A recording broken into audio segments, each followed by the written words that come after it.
Welcome to DD India. I am Anil Thomas and you're watching Voice of the Global South, a show that brings you stories, news, achievements, concerns, and aspirations of the developing world.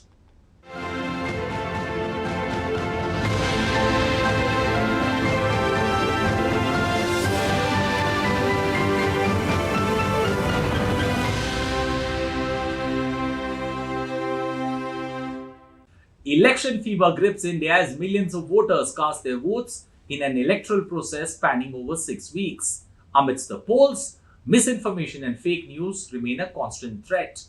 India's Election Commission has rolled out proactive initiatives to combat these deterrents to conduct free and fair elections in the country.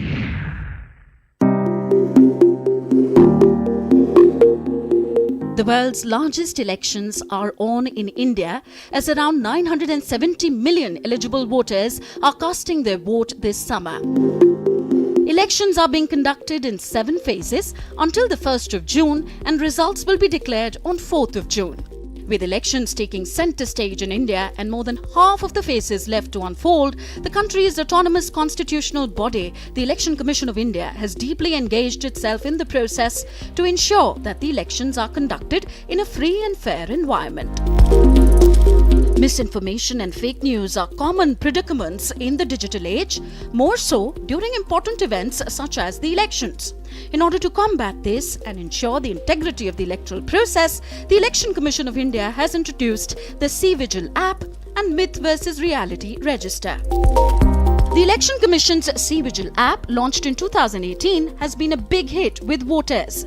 The app enables people to report any model code of conduct violations and distribution of any kind of inducements to voters. In March this year, the app had recorded over 79,000 complaints of violations. Out of these, over 99% complaints were resolved, and close to 89% of these complaints were resolved within 100 minutes. If there is any problem related to violence, money laundering, or drug related issues, please send us your complaint either by writing or taking a photo of the scene. Users will be able to report through the app and action will be taken within 100 minutes. Meanwhile, the Myth vs Reality Register, accessible through the Election Commission's official website, serves as a repository of debunked fake news related to elections in India. It helps both the general public and media organizations to access verified information and counter false narratives that may mislead voters during this crucial event. ECI has created a Myth vs Reality site. In this, we are pre-populating as many myths as there are about the elections. We have made 4 sections, including myths about EVM, VVPAT, electoral rolls, and conduct of elections. If anything false is uploaded on social media, we will counter it and provide facts against it. As India engages in the largest democratic exercise in the world, the outcome of the elections will not only shape the destiny of the nation, but also have a significant impact on the global south and, in fact, on the entire globe. West Asia continues to be embroiled in conflict as world leaders scramble to reach a ceasefire deal between Israel and Palestinian group Hamas. With famine imminent in northern Gaza, UN calls on Israel to open crossings into northern Gaza for delivery of humanitarian aid. As tensions in West Asia continue to spiral and talks between Israel and Hamas remain deadlocked, U.S. Secretary of State Antony Blinken this week embarked on a visit to meet leaders in Israel, Jordan and Saudi Arabia. This was Blinken's 7th visit since October in an effort to get more humanitarian aid into the conflict-torn Gaza. The most effective goal to address humanitarian crisis in Gaza, to alleviate the surface of pillage, women and men, and to create space for a more just and durable solution is get the ceasefire in the house of Netanyahu. Meanwhile, the United Nations warned that famine was imminent in northern Gaza and could spread across the enclave of 2.3 million people by July. UN Secretary General Antonio Guterres called on Israel to open 2 crossings into northern Gaza so that aid could be delivered directly from Israel's Ashdod port and Jordan. In northern Gaza, the most vulnerable, from sick children to people with disabilities, are already dying of hunger and disease. We must do everything possible to avert an entirely preventable human-made famine. We have seen incremental progress recently, but much more is urgently needed, including the promised opening of the 2 crossing points between Israel and northern Gaza, so that aid can be brought into Gaza from Ashdod port and Jordan. Construction is underway for a U.S. military-built pier off Gaza to deliver humanitarian aid to the enclave. U.S. President Joe Biden announced plans for the pier in March as aid officials implored Israel to ease access for relief supplies into Gaza. This increase in aid is a result of increased efforts. Together with the United States Central Command, we're working on a temporary maritime pier known as JLOTS, which stands for Joint Logistics Over the Shore. Non-profit organization World Central Kitchen also resumed its operations in Gaza this week, nearly a month after 7 of their 8 workers were killed since the conflict broke out. The organization's founder, Jose Andres, said that the decision to resume operations was both the hardest and the simplest one. Prior to halting operations, World Central Kitchen had distributed more than 43 million meals in Gaza since the Israel-Hamas conflict erupted in October last year. The ongoing conflict continues to exert pressures on global trade. Oil prices fell for a 3rd day on Wednesday amid increasing hopes of a ceasefire agreement. The 7-month-long conflict has not only affected millions in Gaza, but also crippled international relations and economies in the global south. As diplomatic efforts persist and the toll of the crisis deepens, the stakes for regional stability and international relations remain alarmingly high. Dispute between China and the Philippines over the South China Sea have intensified in the past year. On April 30th, the Philippines accused China's Coast Guard of obstructing movement in its waters by reinstalling a barrier at the disputed shoal of the South China Sea. It claims that 2 of their vessels were targeted by the Chinese Coast Guards and damaged by direct use of water cannons.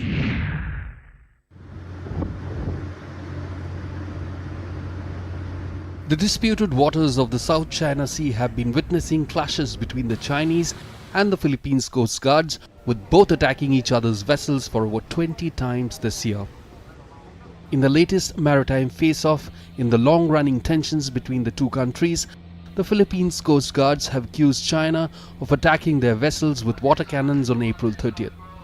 The Philippine ship was on a patrol along with a civilian fisheries vessel near the Scarborough Shoal when the 2 Chinese Coast Guard vessels allegedly attacked them with water cannons. After causing significant damage to the 2 vessels and injuring the crew, China blocked the entrance to the shoal by setting up floating barriers. Disregarding the United Nations Convention on the Law of the Sea, China directly used water cannons against the Philippines vessels for the first time.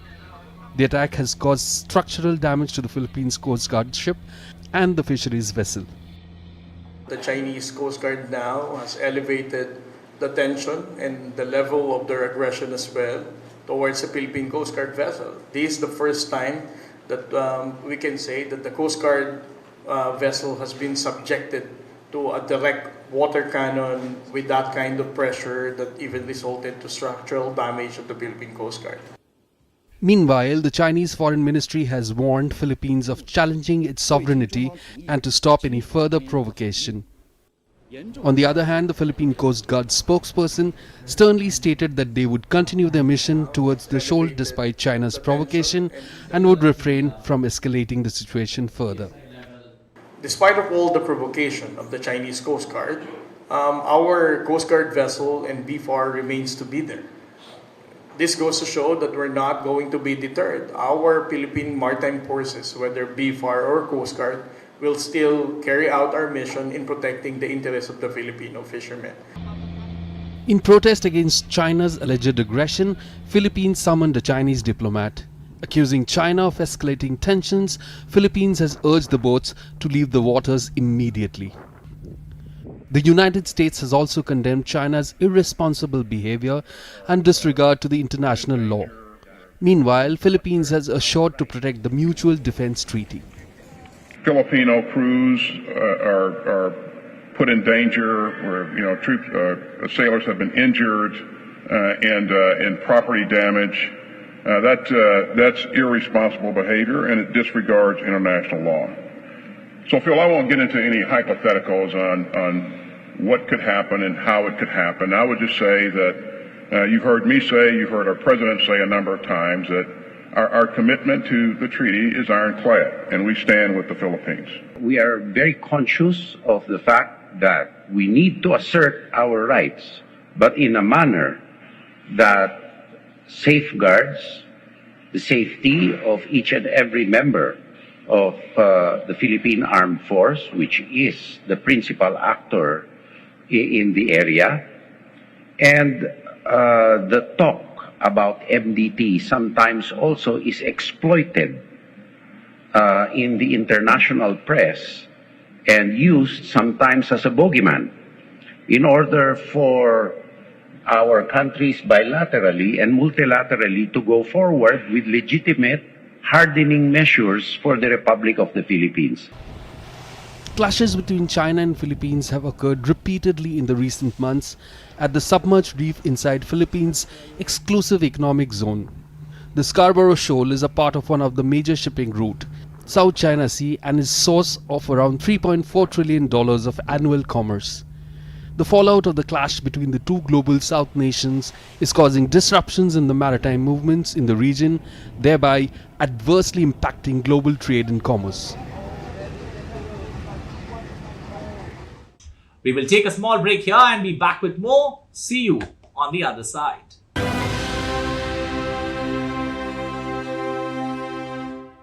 In a world that never stops, where information shapes our reality, one app stands out, helps you stay ahead of time. Introducing the DD India app, your gateway to a world of news right at your fingertips.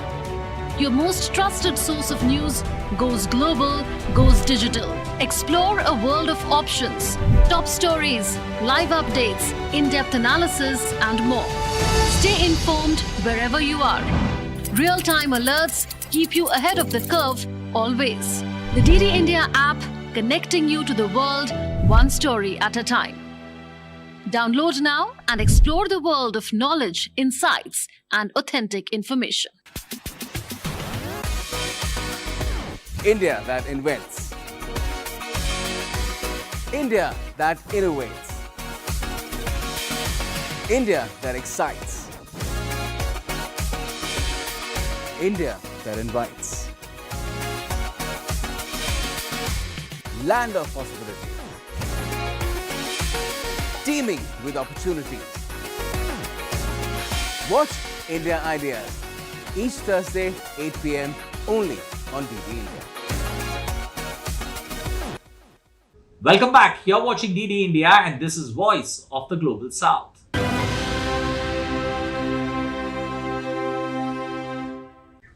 Mercury levels exceeding to 40 degrees Celsius have resulted in warnings of various temperatures across parts of Asia. Countries of South Asia, including India, Philippines, and Bangladesh, record high temperatures caused by the El Nino effect. Battling unprecedented heat waves, regions are taking measures to prevent loss of lives under these extreme weather conditions.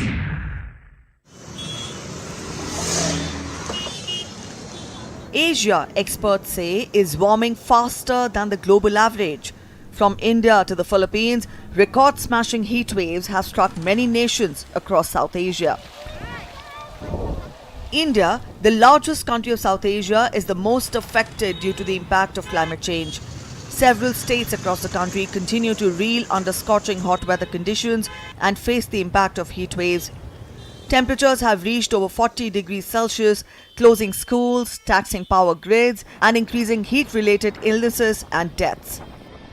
People residing in the southern peninsula are bearing the consequences of the rising temperature more than any other region. It has reported a couple of deaths due to a suspected heat stroke. Authorities have issued warnings and asked people to stay indoors and take proper precautions against the heat. As of now, we have reports of heat-related incidents of roughly about 450 people. There are media reports of few fatality, but that has not been officially reported back to us. There has to be an examination and an attribution by the health department saying that yes, this is a confirmed heat-related death. Condition of people living in low-income families has worsened amid extreme weather. To survive in this scorching heat, laborers rely on shade during breaks and consume glucose solutions. People cover their heads and use other ways to keep themselves cool during the day. The 29 cities में 42 से 42 degree. At least 29 cities recorded 42 degrees Celsius and above. Baripada in Mayurbhanj district of Odisha reported 46.4 degrees Celsius. 6.4 degrees Celsius.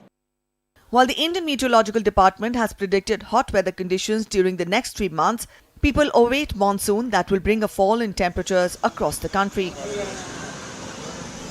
The ongoing heat wave has severely impacted small businesses in Philippines as extreme temperatures in the capital Manila crossed 37 degrees Celsius. The government cancelled in-person schools amid chances of heat stroke from prolonged exposure. Crops and livelihoods are at risk in Philippines due to the incessant heat. The current weather condition has significantly affected the output of food production.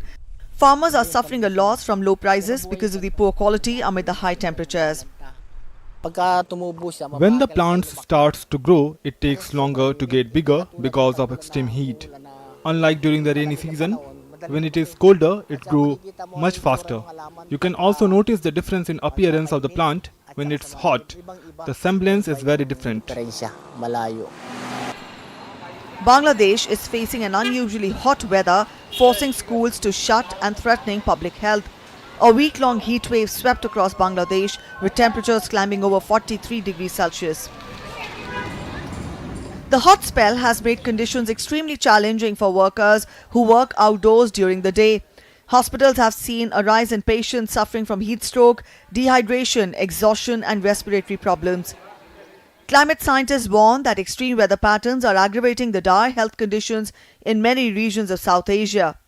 A report by the World Meteorological Organization states Asia as the world's most disaster-hit region from weather, climate and water-related hazards in 2023. Human-caused climate breakdown is supercharging extreme weather across the world, driving more frequent and more deadly disasters from heat waves to floods to wildfires. There is an urgent need for engagement at the global level on climate change, information about its causes and its impacts.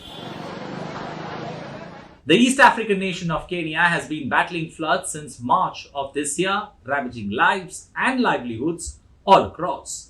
The floods have displaced over 180,000 people in Kenya.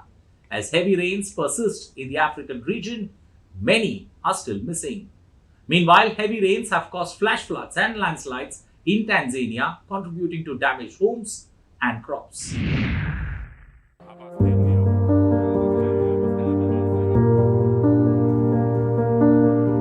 Floods and landslides in Kenya have killed 181 since March and forced thousands to flee their homes. The floods have submerged homes, washed away roads, and damaged crops while claiming lives. Following the region's worst drought in decades last year, at least 120 people died in Kenya due to flooding caused by the El Nino weather pattern. Kenyan President William Ruto visited the town of Mai Mahiu, where at least 48 died in flash floods and around 84 were reported missing on April 30th. He met grieving families and urged residents in vulnerable areas to evacuate as more rainfall was expected in the coming days. As search operations continue to recover bodies of the buried, the number of missing people are on the rise. Kuna sehemu nyingi Kenya. There are similar places in Kenya that this danger tragedy is likely to occur.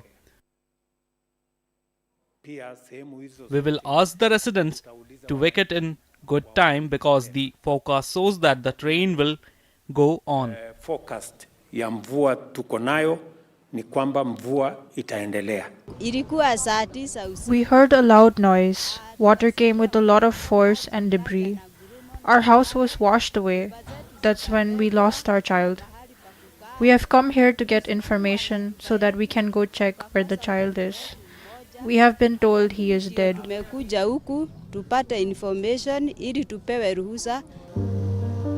In neighboring Tanzania, the situation is no better. Flash floods caused by torrential rains have wreaked havoc in the nation, devastating crops, roads and buildings and displacing residents. As you can see, we lost rice, cassava, sesame and other food, and even our own home. But this isn't the end of the floods in East Africa. According to the Tanzania Meteorological Department, heavy rains influenced by El Nino conditions are expected to last through May. Kenya's Meteorological Department has also said that more rain is expected across the country in the coming days. Enough already was the fact that we are unable to travel, we are unable to cross to Nairobi or from Nairobi to our homes in northern Kenya. It was enough that we have lost businesses. It was enough that people are idle and suffering. And again, to die in these circumstances is very unfortunate. As a natural disaster wreaks havoc in East Africa, it is important that the world stands up and provides aid to the vulnerable countries of the global south. The disaster underscores the risks of extreme weather events, which scientists say are becoming more frequent due to climate change. The loss caused by the floods are a reminder to the world that we need to act fast as climate change becomes a reality. Destinations worldwide are quoting Indian travelers, including countries in Africa. Authorities in several African nations are ramping up their efforts to attract visitors from the rapidly growing market. Tanzanian officials in particular view Indian travelers as an important segment in their efforts to boost the country's growing tourism industry. DD India's Isaac Lucando has more. Last year, Tanzania saw 1.8 million tourists land on its soil, compared to a high of 1.5 million visitors recorded before the COVID-19 pandemic. The government is now looking to India to boost that number. In our research, we have seen the need to improve tourism advertisement and expand the use of technology in that regard. You'll see that there are emerging tourism markets such as Latin America and India, where we have exhausted just 1.7% of their tourism potential. Tour operators in Tanzania are looking forward to this new development, as they feel the Indian diaspora could play a part in attracting tourists from the subcontinent. We see a huge number of families who want to come and visit Tanzania. They travel in groups of 7 people, 6 people, sometimes more, 20 to 30 people, and they come visit their family members. We've seen an increase in travel, in ticketing, in hotel bookings, in activities and excursions that they want to do together as a family. The number of Indian tourists visiting Tanzania has been growing, with available statistics showing that in 2017 alone, about 39,000 tourists from India were granted pre-departure visas to Tanzania. In the same vein, Air Tanzania resumed its operations in India 4 years ago after a sabbatical of 20 years. Most of Tanzania's tourists come from the US and Europe, but after the COVID-19 pandemic, the government is shifting its focus to Asia. It's hoping that the large populations in countries like India will help fuel the growth ambitions of its tourism sector. In anticipation of increased tourists, the government is dealing with potential pitfalls. There exists a challenge of increasing the number of accommodations and improving their quality, so I call on the private sector to work on this to ensure our guests have a positive experience, considering that 40% of the tourists coming here do so after being informed of our hospitality. Tanzania's earnings from tourism in 2023 saw a growth of over 33%, reaching $3.3 billion from $2.5 billion the previous year. The government is hoping that success in tapping into the Indian tourism market will keep this number soaring. Isaac Lukando in Dar es Salaam, reporting for DD India. That's it in this edition of Voice of the Global South. For those on the move, you can get all the latest news and updates from India and across the world on the DD India mobile app. The app is available both on Android and iOS platforms. Scan the QR code on the screen to download now. You can also connect with us on Facebook, X and Instagram. Also check out our website ddindia.co.in. From the entire team, goodbye.